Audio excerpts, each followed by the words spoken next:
So good to see everybody. I don't know Great. if you've played around with these new settings. I've got you on dynamic gallery. I You're, don't think I get as many. sorry, Robin. Give us a thumbs up if you're more than 75% Irish. Anybody out there more than 75% Irish? I am. Let's see. That would be me. No? Oh, so is there a prize for me today? Because I'm Yes, I'll give it to you in a couple of days. Speaking of a couple of days, who's coming to Atlanta? Come on. Yay, Pam. That's it. Okay, well, Rhett, okay, we'll count you in too, Rhett. it's her party. So we're going to talk just a little bit before we go into today's hang about the whole idea of how the harp has expanded so much because Robbin and Rhett are doing a class on Sunday morning on spirituality. If you've never seen the two of them together, not only will you learn a lot, but you will laugh a lot for sure. So highly recommend their class. But a long time ago, well, not that long ago, because I think it was when I was in college, but harp was basically known in two genres. When you say classical and Celtic, I mean that was where it was most prominent, but it has expanded so much over the years to other opportunities, and not just rock and the Joanne Newsom, all the new age stuff, but in spades in therapy. Therapy programs have expanded all over the country, and it's used in healing work, not only in hospitals, but hospice. It's a whole music thanatology. I hope I said that right. Palliative care. And I laughed when I'm actually getting certified now on my way, when I had to read a book about using therapy for animals. And they talked a lot about dogs because I had a dog for many, many years, a Hua, and he would howl when I practiced. And I lived in this tiny house and I had to take him and put him outside, which was fine in the summer and the spring. But in the winter, I had to literally put him in my car. So, but the therapy didn't work so well for him. But seriously, it's used a lot. I'm sure you've all heard of work done with animals, but mostly, of course, with people. And also very prominent, and I think this is even more recent than therapy in self-care. Wouldn't you say, Robin?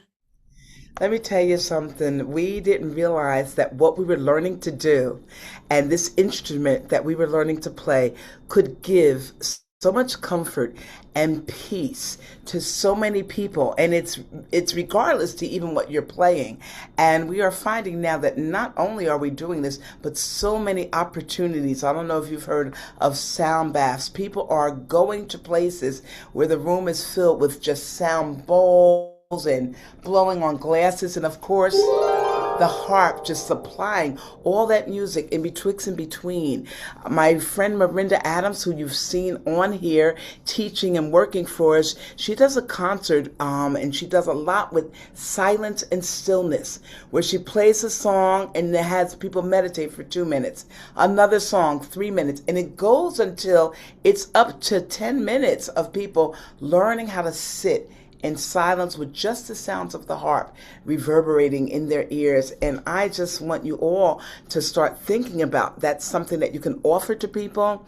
And I have found that it's also something you can offer to yourself. Sit down at your harp and play a little bit just to listen to the sound of it. It would be fantastic. Bleeping there. There's an alarm going off. I'm at a nursing home. I have a concert in a half hour. I hope everybody's okay. Speaking of which, actually an hour. Don't say half an hour. I just saw somebody gasp like, right. Uh, and think many of us know about the symbolism of the harp in divinity, divine, religion, sacred music. And I was reading up on it, and I think the best way it was described was that the harp bridges the gap between the earthly and the heavenly. I thought that was a beautiful way to describe it. Of course, not all my practice sessions feel that way, but I see a lot of you shaking your head on that one. I'm going to go ahead because our trivia today is combines Ireland and the harp.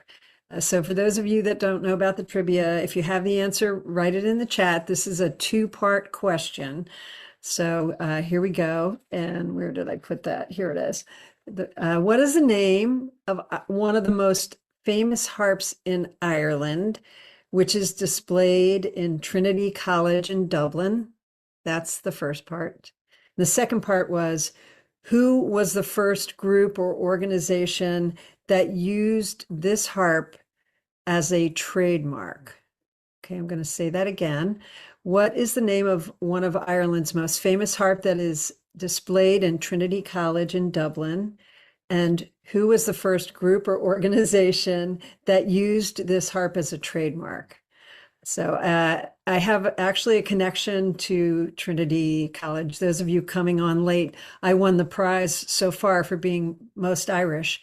And my father did his doctorate at Trinity College in Irish literature. So there's a little connection there for me. My brothers were born over there. They were twins and they're Patrick and Sean. So if anybody wants to try and out Irish me, go ahead, just go in that chat and see if you can. Not necessarily a good thing, right? So this afternoon we're going to talk a little bit to Robbin, who we talk to every week, but we're going to spotlight her, and Rhett this week. We were hoping to have Rhett play, but we're having a little trouble with the sound. So if we can't fix that, we're going to have Robbin play. But either way, we'll definitely get some beautiful, soothing music before you leave today. Before we begin with them, though, our illustrious leader, Christina Finch, is going to talk a little bit about this weekend in Atlanta. And you're more than welcome to come. Those of you who have been in the bitter cold north, this is your chance, because the weather in Atlanta will be beautiful. Not yesterday, maybe not today, but come Friday, it's going to warm up. So I'm going to pass this over to Christina. Thank you. Yeah, thank you, MJ. It's going to be beautiful in Atlanta this weekend in the like mid 70s, sunny. It's if you live anywhere other than Atlanta area or south, please come enjoy some of our warmth. But we're really excited to be welcoming so many of you to the Decatur area in Atlanta for this conference. We've had a couple of changes, of course, in the last couple of days. Change is part of life. We are embracing the beauty of change, and because Jamie Hafner can no longer join us, we do have the wonderful Rachel O'Brien coming in. Rachel is someone who I've known for a long time. She is an incredible teacher and harpist. She teaches at the Virginia Tech School in Blacksburg, Virginia, and she is an astral artist. The Astral Artist is a management company in Philadelphia.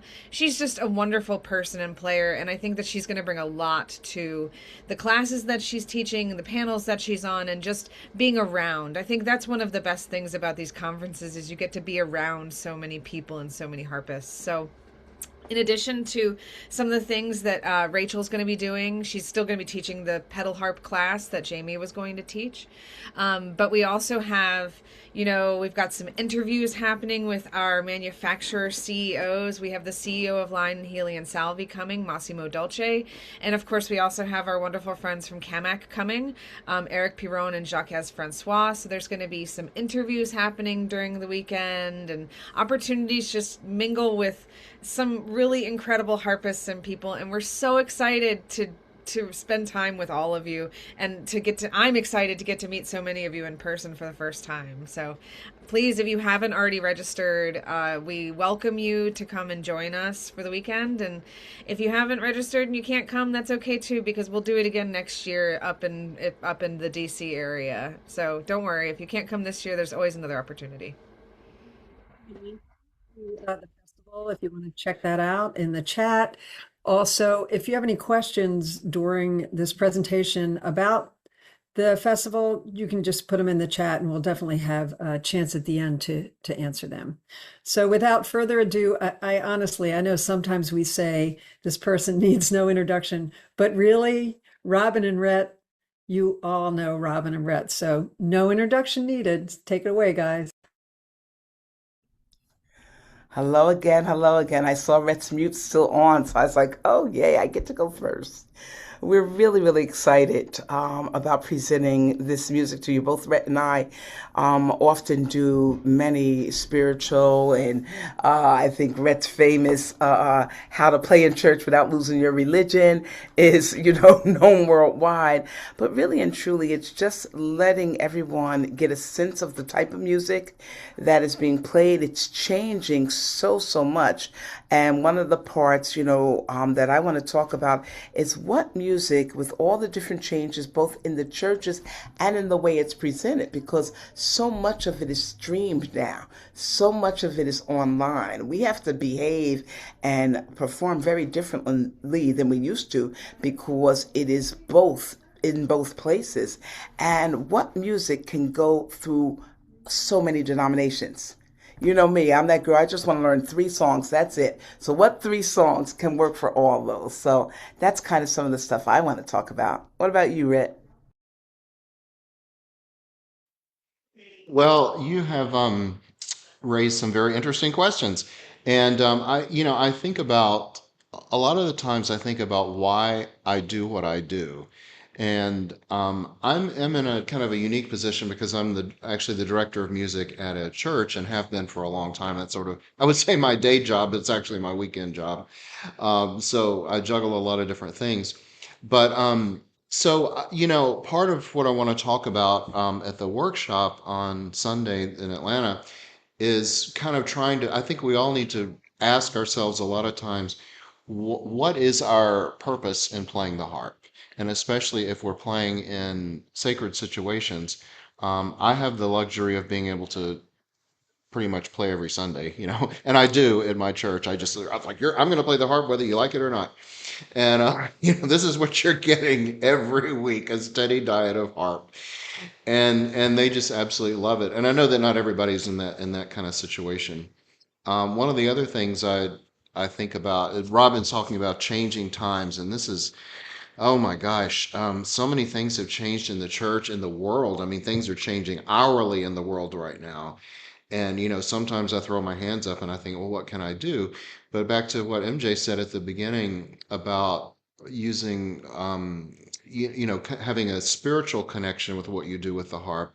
I think that is the most important thing we can do now is to use the harp to try to bring some beauty into this world. I mean, we can't go out there and change what's going on necessarily, but we can play the harp and we can bring that sense of sacredness and beauty to a world that really needs it. And I mean, to me, that's all I can do right now, in that sense. So, not meaning to get too heavy, but just following up with Rob, what do we use the harp for in this changing world as a sacred instrument within the church and without the church? I mean, it doesn't stop when we leave the door of the church. Robin, what do you think? I think that one of the things that has happened in a lot of the churches now is this whole notion because we used to go into churches and do the prelude. I don't know how many of you, and I'm so glad to see so many of your faces, so you can raise your hands for me. How many of you have seen in churches how there is now this whole notion of the praise team? Do we have anybody that knows about the praise team at church? Okay, yay, so that I can tell you about it if you don't know. So, and because this is literally, it's in all the denominations. So picture everything got shut down for COVID. And there we all were, thankfully being blessed with still being able to go to service and have our services online. But we couldn't have a choir online. I mean, they tried, and we had all those choir compilations with all the masks and all that stuff going on. People tried, but the thing that went for a long time, and the thing that really lasted was you had a soloist or you had a couple people singing. As we started getting back into the churches, we got back cautiously, right? So we didn't come back with full choirs. All of a sudden, there were like five people standing in front, each with a mic. And this was the praise team. And all of a sudden, the praise team is now doing their music during the time we used to prelude. And I'm like, oh my gosh, it's a praise team, not a prelude. How do we introduce and get ourselves into the churches when we have this type of scenario, because yes, you can play with the praise team, but in most of the churches that use praise teams, the Presbyterian, the Baptist, they're supposed to be like lifting everything up. They want to, have it be like nice and happy music and typically very loud music. What do? You still prelude, and you still are able to present to churches, for those of you looking for opportunities, moments of meditation and offering the quiet before you even get into the services. You just have to know how to frame it. You have to start looking for those opportunities. And because even in the Catholic churches, there's the cantor and then there's the choir. The choir dwindles. You get with that cantor and you guys sing duets. I do a lot of work with organists and with piano players. So I don't want you to, the changes we can work with. The changes you can go through, and you still can hold your place. I still play, and in fact, when I have to perform after they've sung so loud and so hard that my very chest can feel it, the audio is huge. I will just sit, take a breath. Like MJ tells you all, breathe in, breathe out. I literally will sit there and do that, even though my insides are saying, you better play, you better play, you better. No, I just sit still and then I play, because you can walk people into silence. You can walk people into stillness, and you can have the music that can do all of those things. And so there are still many, many opportunities. Don't forget concerts. Churches still remain a wonderful place to perform a concert, to put on a conference concert. You just have to, you have to present it. You have to talk to them. Catholics have 35 holidays. I played so many holidays for the Catholic Church, and you can start using those as springboards to, how about a Mother's Day tea? How about a pre-Valentine something? You can insert yourself into the church and really be able to do all of these things. There's so many opportunities, and they're there for you to find them. I have a friend, Kimberly DeRose, out of Texas. She has been doing a lot of this music.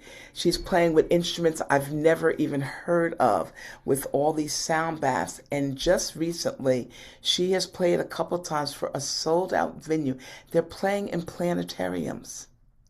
And across the ceiling and all through the planetarium, all the planets and all the scenery is going. And they're playing this music.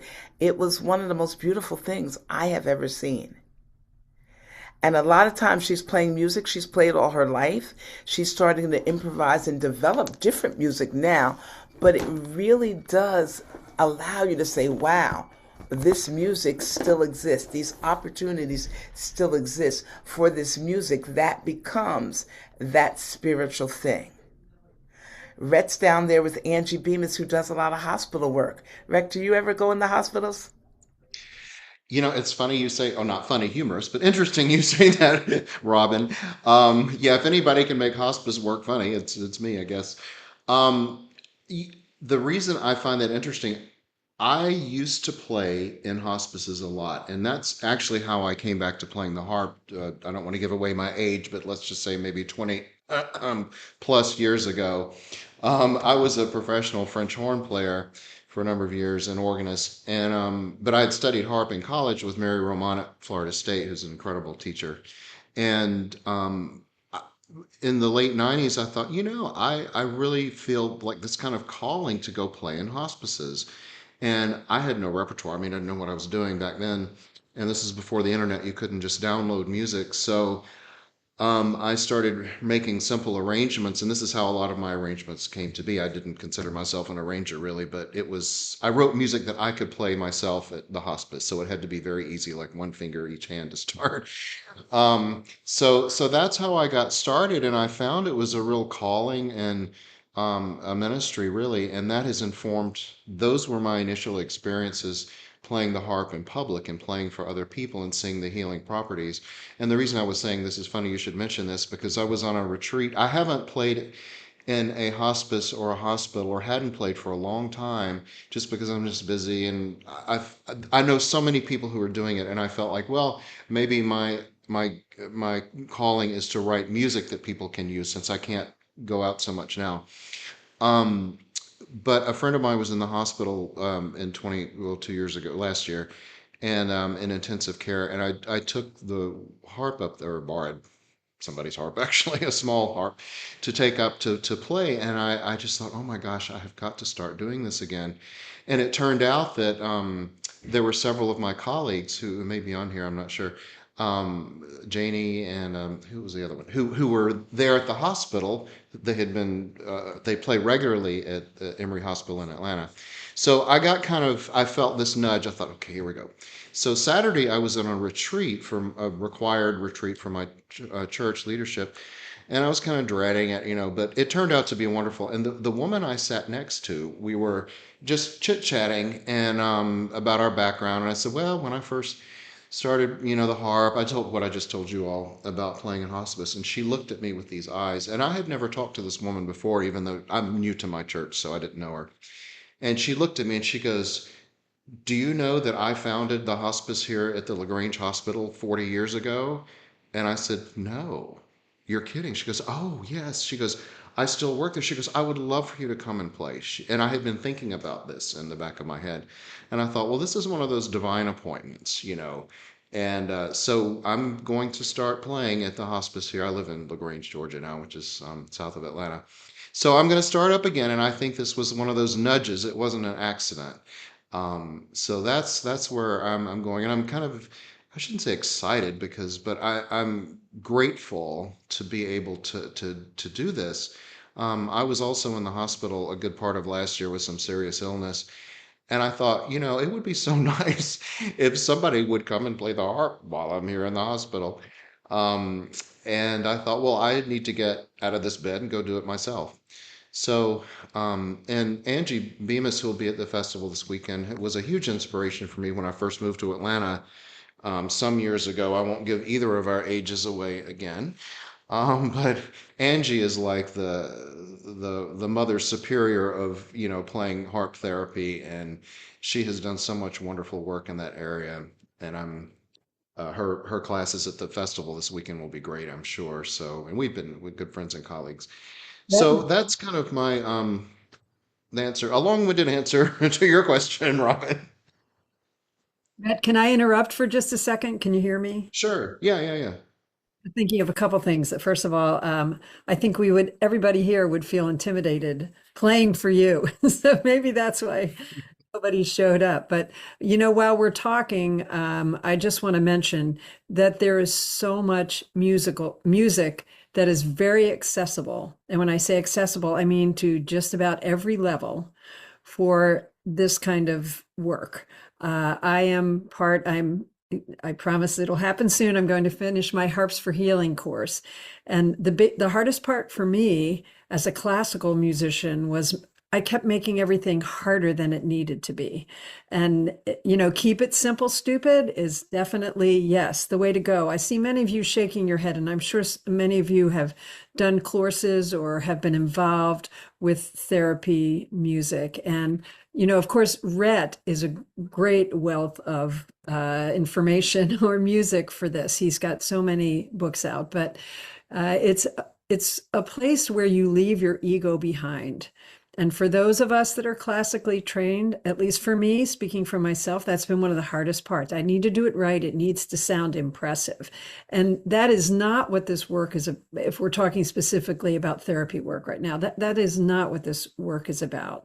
So just keep that in mind if you're at all interested in that work, or even if you don't want to do an official program, but you want to play for somebody, or you want to play at your church. The harp you don't need to play difficult repertoire to communicate, to give of yourselves and to connect spiritually. At least that's my thought. No, it's great, and I can't wait till you get this paper. I see people with harps, and the one thing I want to say is get ready, get ready. Put your harps in the key of C. Let's look at something. Because here is the other thing. You just need to know really one chord if you were just, I mean, today's a good day for one chord. If you're in C, and so anyone who says how they can't see my strings, no worries, wasn't planning on doing this. You know what strings look like, so there you go. But if you were in the key of C and you're playing a C chord, you're playing a C chord. If you know you're about to play something in the key of C, that one C chord could be all that you need. Like, you have to just start little bits. And in honor of today, let's just say, and we're going to start. So I'm going to see, because you're on mute, I'll pretend you're all getting this. But one of the songs, Amazing Grace, everywhere, anywhere, all day, any day. No one has yet seemed to be offended by Amazing Grace being played. When I first started doing gig work, a deacon at my church said, everywhere I played, I had to play Amazing Grace. And I was like, but what if no one asked me? He said, I just asked you. And that became something I always did, and no one really ever had a problem with it. But on my lips, if they did, was to say, well, it was a request, because he did request it. So I don't know if you know this, but I want you to work real quick. Can I do this, y'all? Do I have like 5 minutes to work with folks? I want you to play G, C, E, C, E. Now, some of you might not know the tune of Amazing Grace. And if you don't, that's okay. But I would look it up. Amazing Grace is one of the pieces that is sung and played more than anything. And because we're doing spiritual music today, I can do Amazing Grace with you. So try it again. G, C, E, C, E.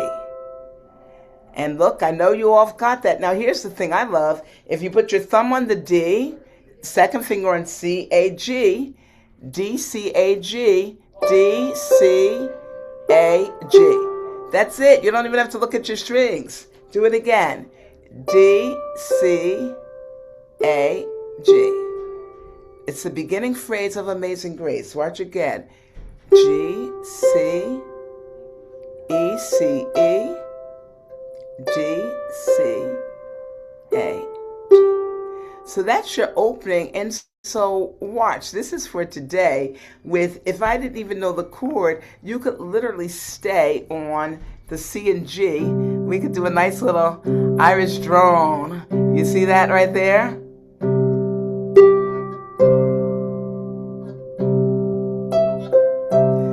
And you're right there. And some people would say, because I didn't have to change the key, I could stay right there in C if I wanted to and continue with the song. Yeah. And so that's your one chord. In C, C is the one chord. Your next most important chord, they are going to slam me, but I don't care. I'm going to take my 10 minutes, is your 5 chord. How do you find your 5 chord? You count up C, D, E, F, G. Like I tell my kids, don't make it difficult. 5 notes, middle finger on the G, skip a note, skip a note. There's your G chord. And now I know all the harpists I'm talking to, y'all are way beyond this, but stick with me because I have a point for you with this. So I know you're past this, but I'm going to tell you why this is so important. You have your C chord, you have your G chord. I haven't taught you all of Amazing Grace, but that's not this workshop, but so watch. Play with me what you can. We have C chord, C chord. Let's go to the 4. F chord. Forgot about the 4 chord. So 1, 2, 3, 4. You have your C chord, your F chord, your G chord. That's it in every key. If you did nothing else, and you don't have to open a theory book, just keep putting your harp in different keys, and in every key, you know what 1, 4, and 5 is. It will take you through every hymn. So watch. We have this C chord. Get ready to go to the 4 chord, go to the F. F again, go back to C. So you could just be playing chords. C chord, C again, and now go to the G chord.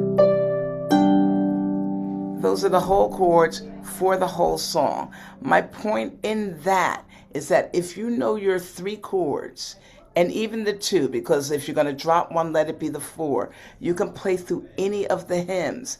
And if you start sitting at your harp without music, picking a tune you know. I did Amazing Grace because it's on my mind. Because the other thing I want to show you, Rhett's going to smack me for taking his time, but I want to show you something.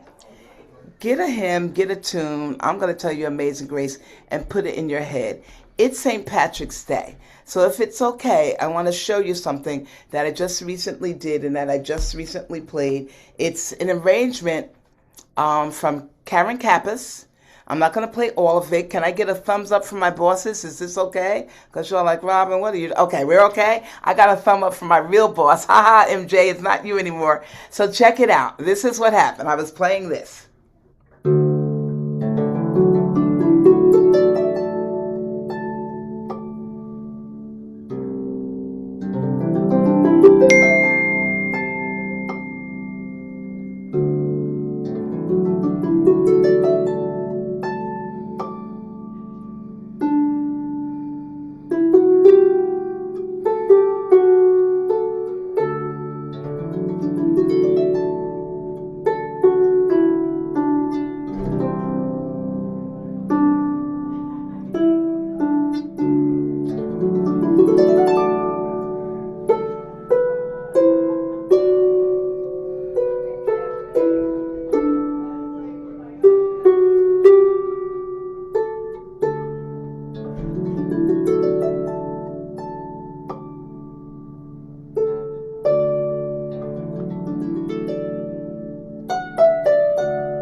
Blah, blah, blah, blah, blah. But what I was doing was my little mashup of She Moves Beyond the Fair or Through the Fair, and then I put Amazing Grace in it. And I didn't change the chords that Carol had, that little run, but I just had fun with it. And yeah, I played that C natural and it shouldn't have been in there, but I just kept going because I'm like, well, maybe somebody likes an odd note every now and again. I want you guys to play with this music and play with these sounds because literally it can really, really be a haven and a peaceful moment from people. Okay, Rhett, sorry. Well, that's a tough act to follow, Robin. You always are. That was beautiful. And I love the C natural. I thought, ooh, I like that. That was juicy. It was like that little piece of little chocolate chip right in there, white chocolate chip right in there, whatever. That's not, but I no, I love this idea that Robin's been talking about quietness and simplicity, and and this has been said by MJ too. We get so worked up about having to play complicated things and impress people, and if you're conservatory trained, it's kind of we have to. But in this work that we do, whether it's therapeutic or in church, people need and want quietness. They need to calm down. I mean, that's I mean, things are just so crazy now. There are very few places where you can go and just sit a while and rest. And, church is becoming one of those. A lot of churches, especially mine, it's an Episcopal church. We kind of thrive on quietness sometimes, and we just kind of need that. And there are places in the service where there's complete silence. That people just need the downtime. And this whole idea of breathing, I want to, Robin, you hit the nail on the head about when you're, and we don't have time to talk about performance anxiety, nerves, and all that, but I'll tell you the quick fix for it. And there is a quick fix. And Robin already told us what it was. Before you play church, whatever, if you just sit quietly and just take a few minutes or a minute and breathe very deeply from your abdomen, from your lower gut, if you will, just take some deep breaths and just let it out slowly through your mouth. And you don't have to, do this big production, but you can just sit quietly and do this deep breathing and center yourself. And you will find that your playing will be totally different. And if you can practice this doing this over time, you will find it will solve a lot of your performance anxiety problems.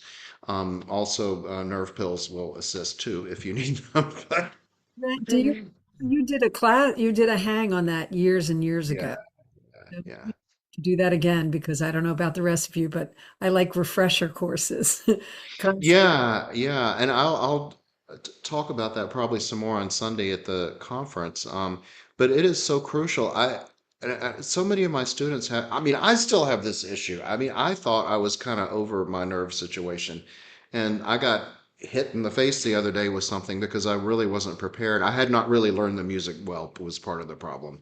And the other part was I just flew into it was time to play. I just sat down and started going at the harp, and I thought, ugh. So I have got to catch myself, even when I'm practicing at home and things are calm, of actually before I practice the harp, just sitting there and doing breathing exercises. I hate to say exercises, but doing deep breathing. And there's a whole fine art to this, and I think MJ knows a lot more about this than I do. But the practice of deep breathing, or some you can even do meditation. I do this seated Tai Chi stuff, which is you breathe and you do all this, and or I call it Harp Chi. That's my invention. But if you just do a few minutes of these things before you practice at home, it will transfer over into the time that you actually, go to perform or play. Even I remember when I first started playing for hospices and nursing homes, I got really nervous. And I wasn't that experienced for starters, but I remember trying to play Jesu Joy of Man's Desiring one time, and I was so nervous I could barely play it. And I thought, this is ridiculous. These people are literally dying with, tubes stuck up their nose and all that. They don't care if I can play triplets correctly or not. They want some relief. And so this is really informed. I don't play complicated music in those situations. And all of this is beyond our scope, but back to the therapeutic. Um, the different therapeutic programs that are taught now, some take different approaches, and some of them will use the idea of using music that's not familiar, of using totally unfamiliar music.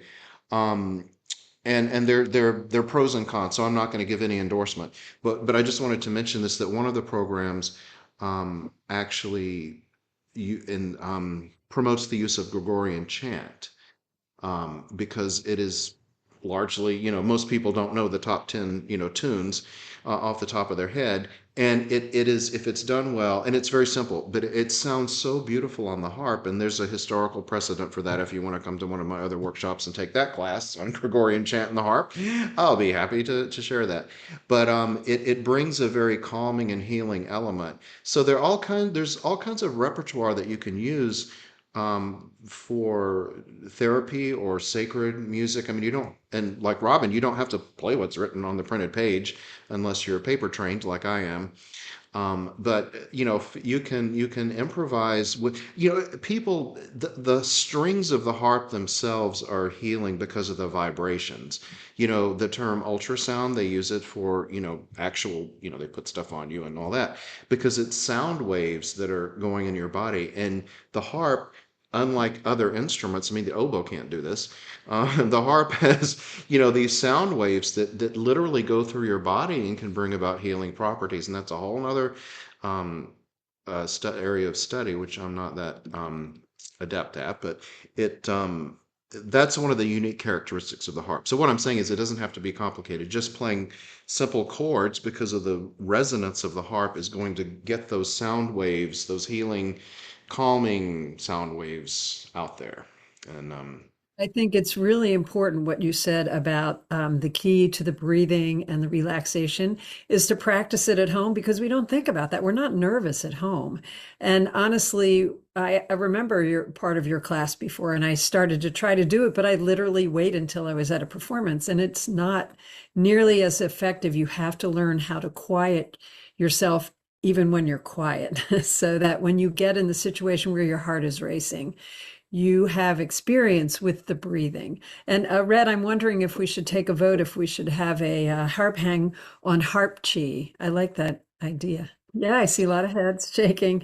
I also want to tell you that the thought of oboe as a therapeutic instrument is absolutely frightening to me. But Having said that, I just want to answer a few questions and see if we have any more because we did get a question from Nancy about the recommendation for size and type of harp with great sound for therapy harp. And Robin and Rhett can join in. This, to me, my experience, especially having had the store so long, it's apples and oranges. What appeals to your eel, it may not appeal to mine. And actually, there will be some smaller harps at the festival this weekend. As I said last time, please come to the exhibit hall just to try harps. It's a wonderful opportunity that it's hard to find other places. I personally had been playing the pedal harp my whole life before I started the Harps for Healing program. And I fell in love with Ulysses. And I know both Sunita and Kim Robertson use the Camac Ulysses. I think we have three of them there this weekend. And also, if you're doing any kind of work where you need to move the harp, it is so light, very, very light. I broke my wrist a few years ago, totally affected so many things, but I can pick this harp up. It's absolutely wonderful for me. But as I said, everybody is different. I had the wonderful experience of shadowing my former conductor with the Charlottesville Symphony, who now does therapeutic music in Charlottesville, Kate Tamarkin. And Kate had a small harp that she strapped on her, right on her. I'm going to be perfectly honest. When I had the harp store, I never even looked at those harps. It was like, oh yeah, we got them. She made such beautiful music on this harp. I don't know what type it is. I'm sorry. I can try and find out from Kate. But my point is, you just never know where you're going to find what works for you. The other question I wanted to address was Cherie, Cherie, you asked, how do you overcome the restrictions that some hospitals have? Well, if you want to go and play for a friend, I think that's one thing. But if you are planning to make it an avocation or a vocation, you really need to do one of the certified programs because they address all the proper protocol. And it's very important if you're going to be going from room to room and department from department that you know the proper protocol for hospital playing. I know that Angie's class, it's Saturday at 1 o'clock, is therapeutic music, a double blessing. And that's everything we've been talking about. You're giving, but you're getting so much. I'm a little worried because when I was shadowing Kate, I was like crying the whole time. And I'm not sure how I'll be able to do this work if I'm crying the whole time, but hopefully I will figure it out. If you have any more questions, put them in the chat. Robin, I also want to say while you were playing, She Moves Through the Fair, I'm sure you know Sunita has a beautiful arrangement with lots of space in it. I'm forgetting which book, but Sunita Stanislaw, who's also one of the people that will be presenting, one of our artists this weekend, who is also giving private lessons. I'm actually signed up for one. I'm very excited because Sunita does everything. I don't even want to talk about her. She's so amazing. She does it all. So do we have any more Yeah, questions? somebody asked about getting started with chant and harp, best place to begin. Yeah, that's a good question because there's not a whole lot published. There are a few things that have been published of Gregorian chant and harp. I think we've got some of them at the Harp Center. I have done a few myself of Gregorian chant. If you don't want to get a previously published arrangement, you can buy. The issue is that Gregorian chant is written in an older form of notation, which takes a bit of training to decipher it. But there are a lot of modern editions of chant now. Like even you could pick up a Catholic or an Episcopal hymnal, or even some of the Methodist hymnals have a section that'll say, based on, well, in the back, one of the indices, it'll say, this original source was Gregorian chant or plain chant. So there's some modern hymns that are actually based on chant, so you could just take those and work them into an arrangement. I'm working on a collection of Gregorian chant for the harp. I actually, several years ago during COVID, I guess I was bored, so I did the original edition for French horn, Gregorian chant for French horn, which seemed like a good idea at the time. Um, and so I'm taking those arrangements and redoing them for harp since they're such related instruments. But that's coming out. But I would you can find stuff online, Gregorian chant and modern notation, and then just make your own arrangements. There we go. I just want to read what Angela Smith posted. I don't know if you've anybody has everybody has seen it in the chat, but I think it's very apropos. My mother, in her last months of life, said repeatedly how much she preferred me to improvise, just to play the harp, to playing even beautiful and simple melodies. She loved the sounds of the harp and didn't feel the need to sing along even to herself. She often asked me for this type of playing as she rested her eyes, and then she said thank you to Rhett and Robbin. So that's beautiful, Angela. I really appreciate you sharing that with us. And I think, are there any more?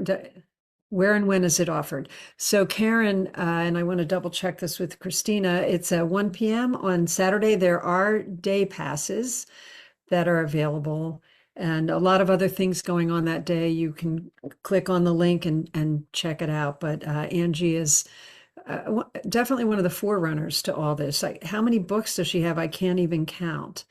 Um, so I just, Robbin, was that a yes? Oh, that was a yes. But let me say real quick also about Angie, because somebody asked about size of harps.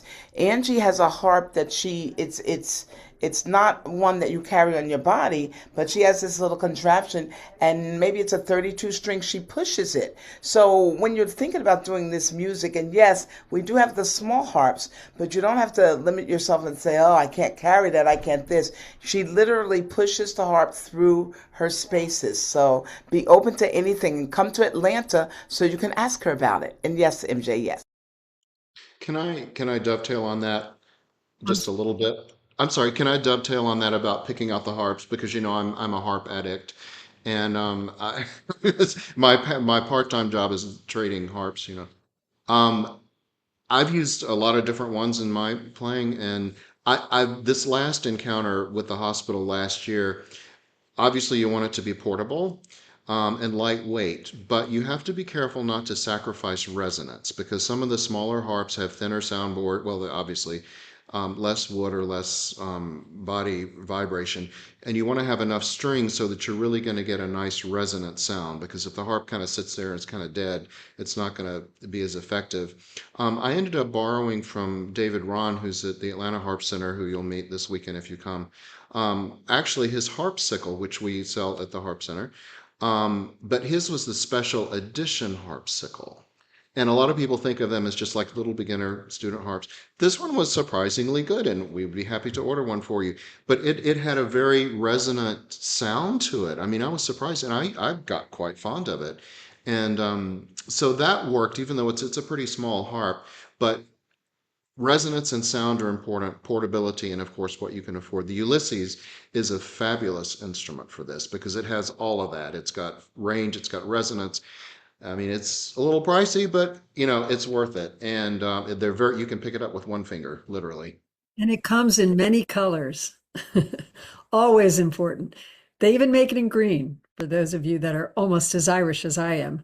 Uh, Robin is going to play us out in just a minute. I've asked her to play what she played before because I loved it and I'd love to hear it again. Rhett was going to, but we're having some technical difficulties. So you'll have to come on Sunday if you'd like to hear Rhett. But before we do, the winner of our trivia is Laura because she got them both. Although, Pam, I promise you will have a consolation prize waiting for you on Friday when I see you at the festival.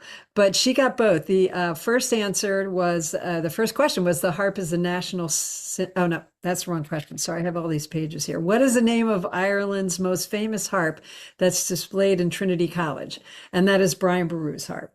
The second question, I was trying to fool you guys, but who was the first group or organization that used this harp as their trademark? I was hoping somebody would say Ireland because I found it fascinating that Guinness Beer actually had it as their logo before the national symbol of Ireland became the harp. They had it in 1876 and it was from the Brian Boru harp.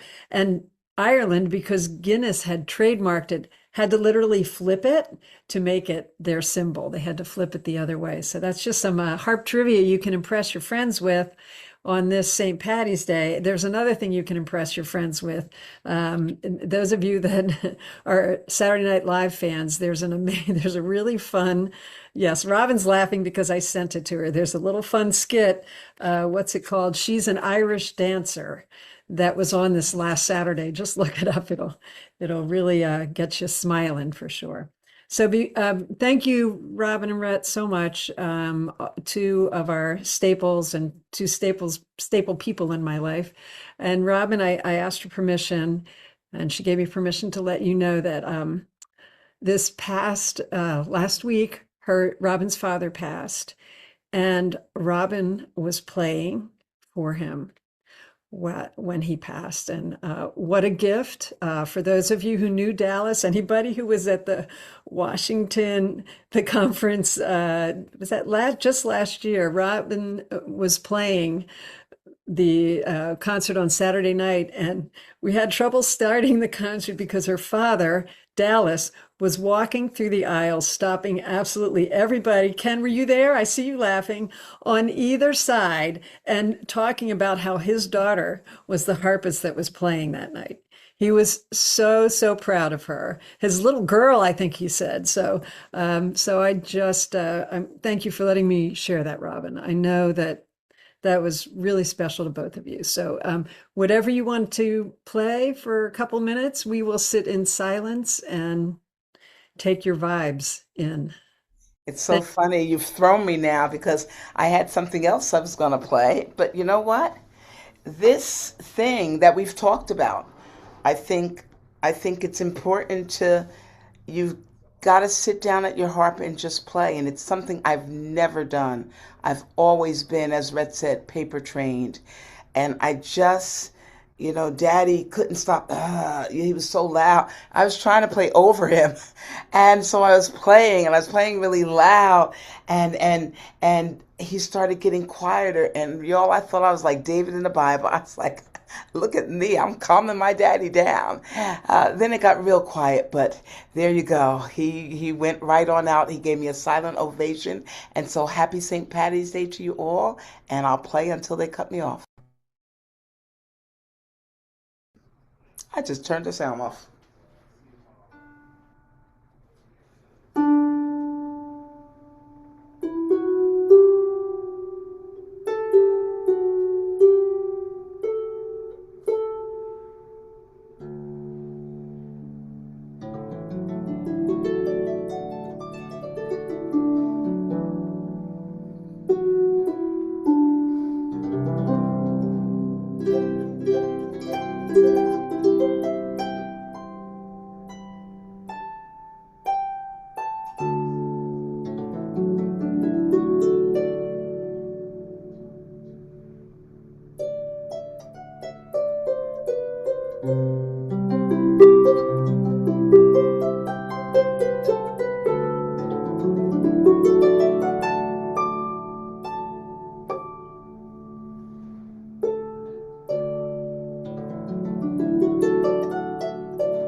What I was going to play for you. In my church, this is Amazing Grace.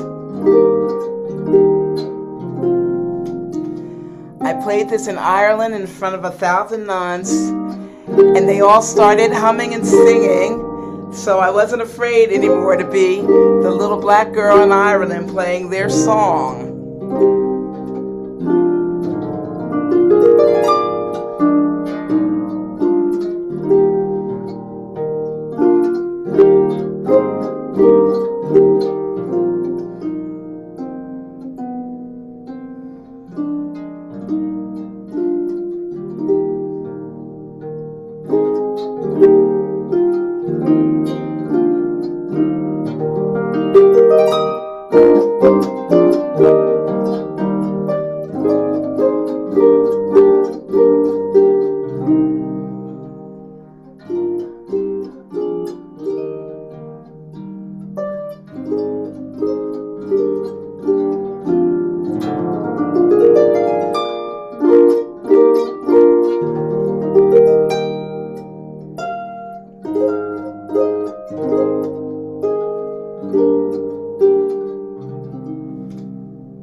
Happy St. Patty's Day, y'all.